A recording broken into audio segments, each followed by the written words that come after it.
Question आपकी screen पे, जल्दी आंसर करिएगा, क्या होगा? The term ecology was given by, फटाफट से बताइए। ऑल्दो हम इसके बारे में कई बार बता चुके हैं और आपको ये याद भी होगा, फिर भी आपको एक बार रिवाइज कराने के लिए ये सवाल पूछा जा रहा है। बताएं जल्दी से। आपको बताना है इकोलॉजी शब्द को सबसे पहले इस्तेमाल करने वाले कौन है, फटाफट से बताएं। The term ecology was given by, फटाफट से बताएं। ये अर्नेस्ट है भाई। ई का मतलब क्या होता है? अर्नेस्ट है। अर्नेस्ट हैकल है ना, अर्नेस्ट हैकल। और दूसरा है आपके पास में यहाँ पे मिश्रा, ऑडम और रिटेर। फटाफट से बताएं। सबका आंसर एकदम बढ़िया है, नाइस। तो यहाँ पे अर्नेस्ट हैकल ने क्या है, यहाँ पे याद रखना है इकोलॉजी का, इकोलॉजी शब्द को पहली बार इस्तेमाल किया था। यहाँ पे इको का मतलब क्या होता है? इकोइज से बना हुआ है, जस्ट बताया, जिसका मतलब क्या होता है? हैबिटेट। और लोगस का मतलब क्या होता है? स्टडी, यानी स्टडी ऑफ हैबिटेट।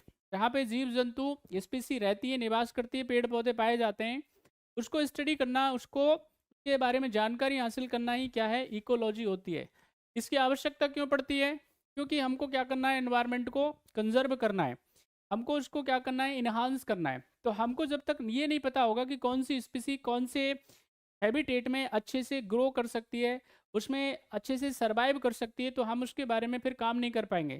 क्योंकि आज की डेट में क्या है, क्लाइमेट चेंज की वजह से क्या हो रहा है, लगातार जितनी भी प्रजातियां उनके ऊपर संकट है, उनमें उनको क्या है, खतरा पैदा हो गया है। अब वैसी स्थिति में क्या है, हमको उनको बचाना है, उनको कंजर्व करना है।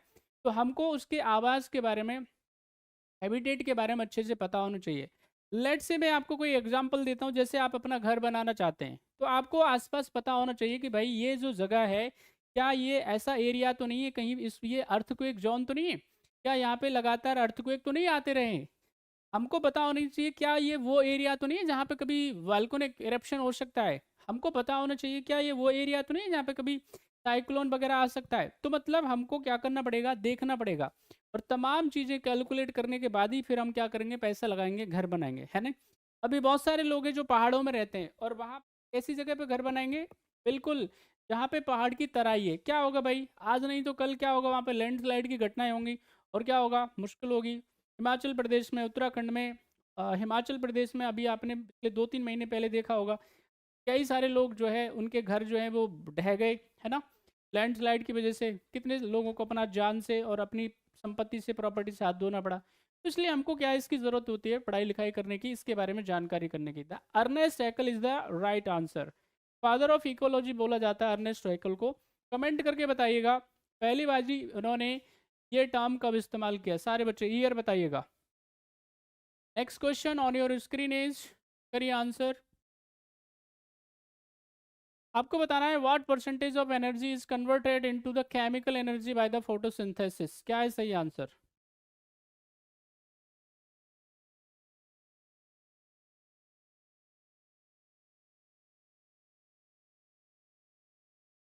प्रकाश संश्लेषण द्वारा ऊर्जा का कितना प्रतिशत भाग रासायनिक ऊर्जा में परिवर्तित हो जाता है? जल्दी बताएं। 1 से 2%, 1 से 5%, 1 से 10% और 1 से 20%। क्या है सही आंसर?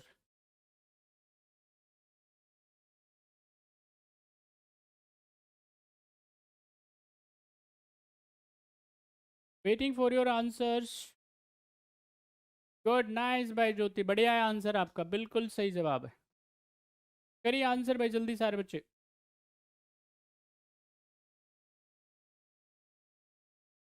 चलिए, यूर राइट, आप सबका आंसर सही है। देखिए, पूरी प्रकृति की बात करेंगे हम लोग, अगर हम नेचर की बात करेंगे, तो एकमात्र सोर्स ऑफ एनर्जी,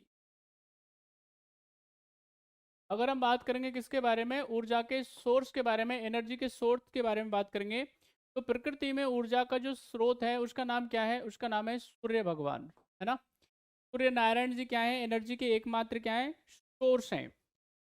अब हमको भैया इससे देखो, हमारे पास दो तरीके विटामिन डी लेने के, या तो हम धूप में बैठ जाएं, और या फिर क्या करें, टैबलेट ले लें, चूरन ले लें, तो उससे भी क्या, तो विटामिन डी मिलती है। तो समझदार लोग क्या करेंगे? नेचुरल लेने की कोशिश करेंगे। तो सुबह सुबह उठेंगे, सुबह सुबह उठेंगे तो क्या मिलेगा आपको? देखिए, उसमें भी क्या होता है, अगर आप क्या कर रहे हो भाई, लगभग लगभग 7-8 बजे 9 बजे के आसपास जा रहे हो, तो उसमें क्या होगा, यूवी रेज की जो इंटेंसिटी होती है वो ज़्यादा होती है। इसलिए जितने भी हमारे ऋषि मुनि हैं, और जितने भी थोड़ा जिनको आप कहते हो कि भाई ये जल्दी 4 बजे उठना चाहिए, 5 बजे उठना चाहिए, तो वो समय क्या होता है, बड़ा अच्छा होता है। बात समझ में आई? यानी ये जो 6 बजे का, 6:30 बजे का, 7 बजे के आसपास का समय होता है, वो क्या होता है, बढ़िया विटामिन डी मिलेगी उसमें, है ना। तो यहाँ पे आप समझिए, अल्टीमेट सोर्स ऑफ, याद रखना है आपको, किसका, एनर्जी का, कौन है, सूर्य भगवान है। अब आप जानते हैं उनकी जो रोशनी होती है उसको क्या बोलते हैं, लाइट बोलते हैं। बात समझ में आई? यहाँ पे प्रकाश, प्रकाश बोलते हैं आप इसको ना। तो ये जो प्रकाश है, बेसिकली लाइट जो है, ये क्या है, ये ऊर्जा है, ये क्या है, एनर्जी है। अब क्या होगा भाई, इसको कैसे हम इस्तेमाल कर सकते हैं, हमको क्या चाहिए भाई, हमको ऊर्जा चाहिए, डायरेक्ट तो कंज्यूम नहीं करेंगे। हमको क्या करना पड़ेगा, अब इसके लिए एक प्रक्रिया है हमारे यहाँ पे, उसको क्या बोलते हैं, प्रकाश संश्लेषण, फोटोसिंथेसिस बोलते हैं आप इसको। और फोटोसिंथेसिस की प्रक्रिया में क्या होता है, ये जो आपके पास में लाइट एनर्जी होती है, जिसको हम लोग सौर ऊर्जा बोलते हैं, सौर ऊर्जा को किसमें, रासायनिक ऊर्जा में, या हम इसको केमिकल एनर्जी बोलते हैं आप इसमें, रासायनिक ऊर्जा में, केमिकल एनर्जी में इसको कन्वर्ट किया जाता है।